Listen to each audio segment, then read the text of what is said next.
The Council of Ancients. The chamber was old when Earth's sun was young. Ambassador Elena Vasquez stood at the center of the amphitheater, alone.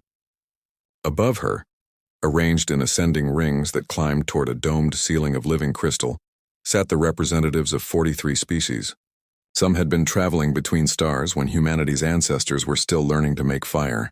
Others claimed lineages stretching back millions of years, through empires that had risen and fallen before Earth had cooled from its formation. The Calyx delegation occupied the highest tier, beings of pure energy contained in geometric force fields, their forms shifting through colors that had no names in human language. Below them sat the Vryn, six-legged arthropods whose civilization had mapped half the galaxy before humans invented the wheel. The Talar floated in their suspension tanks, aquatic minds linked in Gestalt consciousness. The list went on: the Heptarchs, the Singing Stones, the Drell Collective, species so ancient and advanced that their junior members had forgotten more than humanity would ever know. Or so they believed. Elena adjusted her position, feeling the weight of 10,000 years of accumulated contempt pressing down on her shoulders. The translation matrix hummed softly in her ear, converting the babble of alien languages into crisp English. She had asked for this audience 6 months ago. The council had made her wait. The Terran Confederacy, she began, her voice steady despite her racing heart, respectfully petitions this council for recognition as a Class II civilization. We have met all the technical requirements outlined in the Galactic Charter. We have demonstrated laughter. It started with the Vryn delegation, a chittering, clicking sound that their translator rendered as cruel amusement. It spread through the chamber like fire through dry grass. The Heptarch's 7 mouths opened in synchronized mockery. Even the usually stoic Talar Gestalt produced a sound like grinding machinery. At the highest tier, a Calyx representative pulsed a sickly green. The dimensional ape requests elevation. The words dripped with scorn. How delightful. Tell us, Ambassador Vasquez, have your people learned to perceive the fourth spatial dimension yet? Can your minds even conceive of the manifolds we traverse as casually as you walk through your narrow 3-dimensional corridors? More laughter. Elena felt her jaw tighten, but she kept her expression neutral. A Vryn elder leaned forward, its compound eyes glittering. Humanity has been useful, we admit. Your kind make adequate miners. Your bodies are cheap, expendable, and you reproduce quickly enough to replace losses. Your colonies provide raw materials. Your traders fill gaps in supply chains too tedious for our attention. But Class 2? The creature made a gesture equivalent to a dismissive wave. You barely qualified for Class 5. Be grateful we allow you to exist at all. We have mastered faster-than-light travel, Elena said, fighting to keep her voice level. We've established 63 colonies across 14 systems. Our understanding of quantum mechanics, parlor tricks. A Heptarch's voice boomed through the chamber. You stumbled upon the most primitive form of FTL, like children finding a tool you don't understand. You follow routes we established 1 million years ago. You use technology you barely comprehend, licensed at prices that keep you perpetually indebted. And you dare call this mastery? The lead Calyx pulsed again, its color shifting to something like amusement tinged with contempt. The problem with humanity is fundamental, Ambassador. You exist in 3 dimensions. Your minds are trapped in a geometric prison so primitive that you cannot even imagine what lies beyond. We perceive 5 spatial dimensions as naturally as you see length, width, and height. The Vryn navigate 6. The ancient races have touched realms your language cannot even name. The energy being paused, letting the words sink in. You are dimensionally blind, Ambassador Vasquez. And the blind do not lead the council. Elena took a slow breath. Behind her eyes she could see it. Prometheus Station, hidden in the depths of the Helix Nebula, surrounded by sensor-scattering fields that made it invisible to every scanning technology the elder races possessed. She saw the Archimedes in its dock, the ship that existed in 7 dimensions simultaneously, its hull inscribed with mathematics that would make a Calyx mind shatter. She thought of Dr. Sarah Chen and her team, who had stared into the Kaluza-Klein equations until they found not a theory, but a door. She thought of the first test pilot who had taken a scout ship into the 7th dimension and come back changed, his eyes seeing angles that shouldn't exist. She thought of the galaxy's arrogance and the price it was about to pay. But she only smiled, a small, controlled expression. I see, Elena said quietly. Then humanity will remain Class 5. At least the ape learns, the Calyx said. This audience is concluded. Elena bowed slightly, not in deference but in acknowledgement, and turned to leave. As she walked toward the exit, she heard the chittering laughter resume behind her. The council already dismissing humanity from their ancient thoughts. The amphitheater doors closed behind her with a sound like a tomb ceiling. In her ear, the secure quantum communicator clicked to life. Ambassador? The voice of Admiral Marcus Webb speaking from Prometheus Station, 3,000 light-years away. Did they accept? No, Elena said, allowing herself a genuine smile now. They laughed. A pause. Then, good. How long until the Archimedes is ready? Dr. Chen says 72 hours. We're running the final dimensional stability tests now. Elena walked down the corridor of the council station, passing alien dignitaries who barely glanced at the human representative. Just another dimensionally blind ape not worth their notice. 72 hours, she repeated. And the Vryn fleet heading toward New Olympus? Still on course. They'll reach the colony in 4 days. The mining dispute was just an excuse. They're planning a demonstration. Show humanity what happens when Class 5 civilizations forget their place. Elena reached the docking bay where her shuttle waited. Through the viewport she could see the stars. The same stars humanity had gazed upon for thousands of years, dreaming of the day they would walk among them as equals. The council thought that day would never come. They were wrong. Let them come, Elena said softly, climbing into her shuttle. Let them bring their ancient ships and their dimensional superiority. Let them come to demonstrate our place in the galaxy. She strapped into the pilot's seat, her hands moving across controls that were crude by council standards, but had been built by human ingenuity and human determination. Because in 4 days, she said, we're going to show them something they've never seen before. The shuttle's engines hummed to life. Through the quantum comm, she could hear Admiral Webb's voice, steady and certain. We're going to show them what the blind apes have learned to see. Elena engaged the engines and pointed her ship toward the Helix Nebula, toward Prometheus Station, toward the secret that would reshape the galaxy. Behind her, the council continued their deliberations, unaware that the cosmic order they had maintained for millions of years was about to shatter. The elder races had ruled for so long that they had forgotten a simple truth. Evolution doesn't stop. Progress doesn't wait for permission, and sometimes the last to arrive at the party are the first to change everything. Humanity was about to school the ancients in that lesson, and the tuition would be paid in shattered fleets and broken certainties. The shuttle jumped to FT light, and Elena Vasquez smiled into the darkness, thinking of the 7th dimension, and the ship that could dance through it like light through glass. The countdown had begun. Prometheus Station, the Helix Nebula glowed like the eye of God. Dr. Sarah Chen stood at the observation window of Prometheus Station, watching ionized hydrogen paint swirls of crimson and violet across the void. The nebula's beauty was incidental. They had chosen this location for its sensor shadow. The shell of expelled stellar material created a natural fog that scattered every form of electromagnetic radiation, gravitic pulse and dimensional ripple the council races used for detection. To the galaxy's sensors, the nebula was empty. They were spectacularly wrong. Penny, for your thoughts? Admiral Marcus Webb joined her at the window, carrying 2 cups of coffee that smelled like the real thing. Actual beans from Earth's Kenya highlands, not the synthesized approximation most of the fleet had to settle for. The perks of being director of humanity's most classified research facility. I'm thinking about how many laws of physics we're breaking right now, Sarah said, accepting the cup gratefully, and how many more we're going to break when the Archimedes undocks. Behind them, the command center hummed with activity. Prometheus Station was small by council standards, barely 300 personnel, but every person on board represented the absolute peak of human scientific achievement. Physicists who had refused to accept that the universe ended at 3 spatial dimensions, engineers who had looked at impossible as a starting point rather than a conclusion, mathematicians who had followed equations into territories so abstract that the notation itself had to be invented as they went. And at the center of it all, visible through the command center's main viewport, hung the TDSS Archimedes. It looked wrong. That was the first thing anyone noticed about it. Even docked and dormant, the ship seemed to exist slightly out of phase with reality. Its edges blurred in ways that had nothing to do with poor focus or visual defects.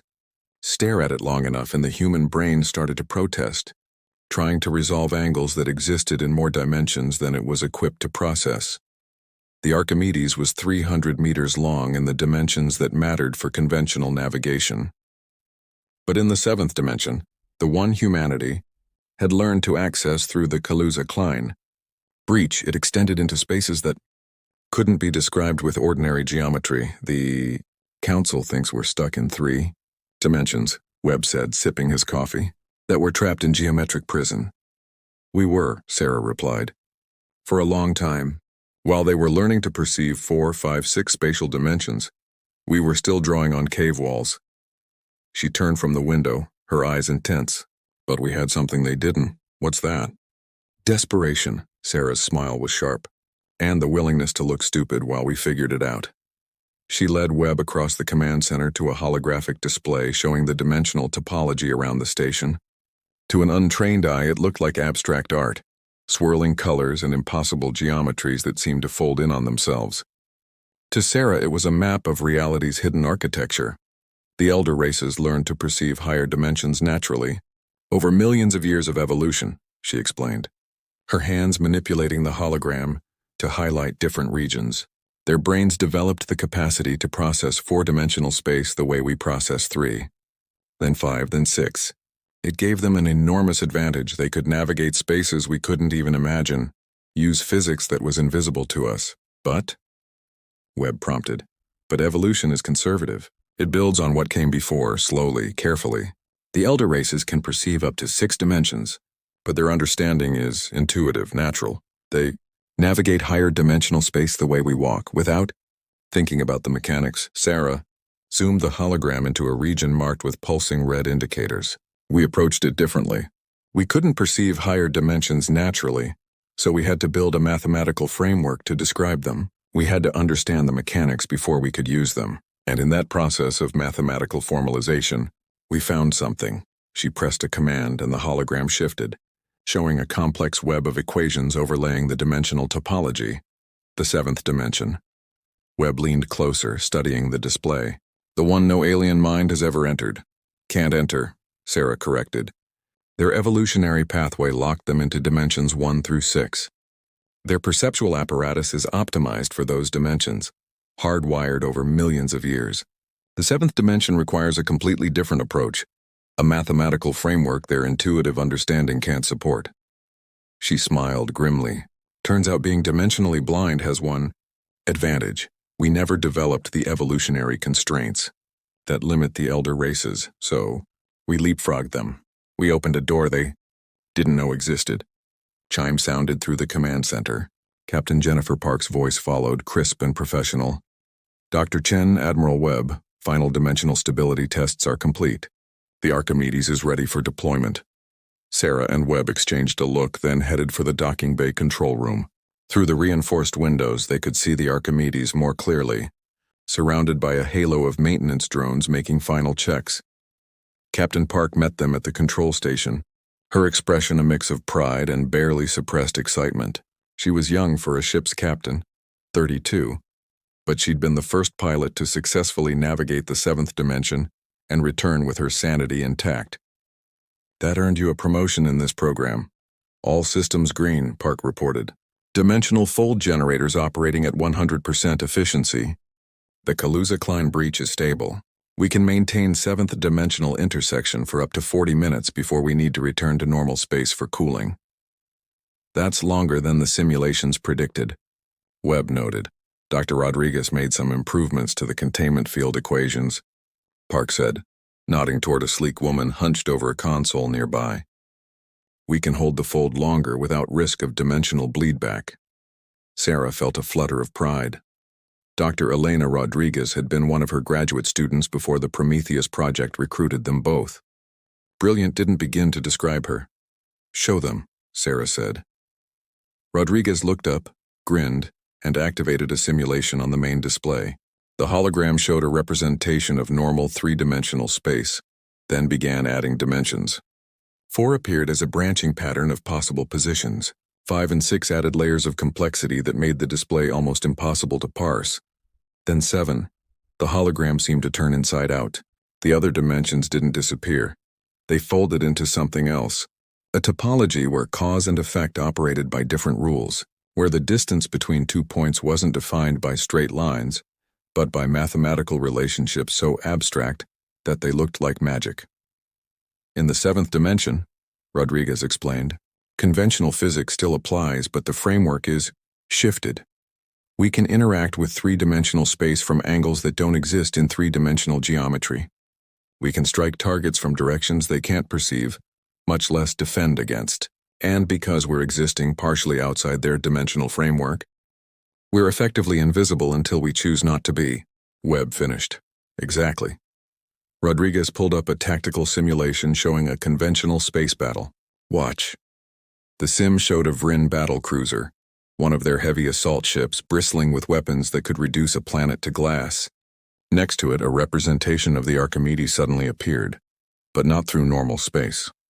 It unfolded from the 7th dimension like a flower blooming in reverse, appearing from an angle perpendicular to all other directions. The Archimedes fired. The beam didn't travel through space.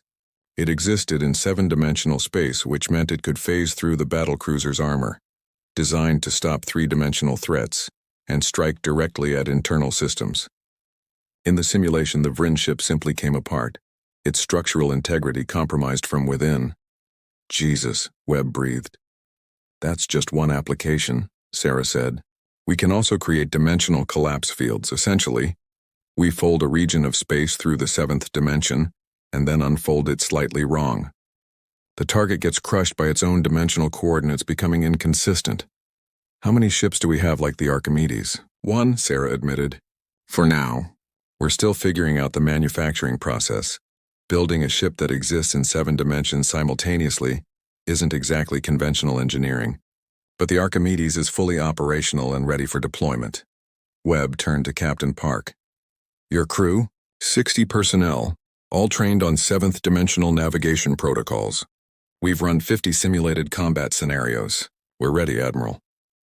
Through the window, the Archimedes pulsed faintly, its hull shimmering as maintenance drones completed final checks. Sarah had spent 3 years of her life developing the theoretical framework that made the ship possible. Now it was about to face its first real test. The Vryn fleet heading for New Olympus, Webb said, pulling up a tactical map on a nearby console. 18 ships, including 3 heavy battlecruisers. They're planning to demonstrate humanity's proper place in the galactic order by destroying one of our most productive colonies. When do they arrive? Park asked. They stood together at the window, watching the empty space where the Archimedes had been. Somewhere out there, a Vryn fleet was cruising toward New Olympus, confident in their superiority, certain of their victory. They had advanced technology. They had millions of years of experience. They had weapons that could crack planets, but they had never faced a ship that could strike from the 7th dimension. The Council is going to lose their minds, Sarah said softly. Webb smiled, a predator's smile, all teeth and anticipation. Good. Maybe it's time someone reminded them that evolution doesn't stop. Progress doesn't wait for permission. And that being underestimated, Sarah added, is sometimes the greatest advantage of all. In the command center behind them, technicians monitored the dimensional fold, tracking the Archimedes' progress through mathematics so complex that they looked like art. The ship was invisible, impossible to detect, sliding through a dimension that the elder races couldn't even conceive of. The countdown had truly begun now. In 71 hours, the Vryn fleet would arrive at New Olympus expecting an easy demonstration of power. Instead, they were going to meet humanity's answer to millions of years of contempt. Sarah raised her coffee cup in a quiet toast to the empty space beyond the window. Here's to the blind apes, she whispered. May we see further than the ancients ever dreamed. The nebula swirled around Prometheus Station, hiding humanity's greatest secret in its beautiful chaos. And in the 7th dimension, the Archimedes hunted.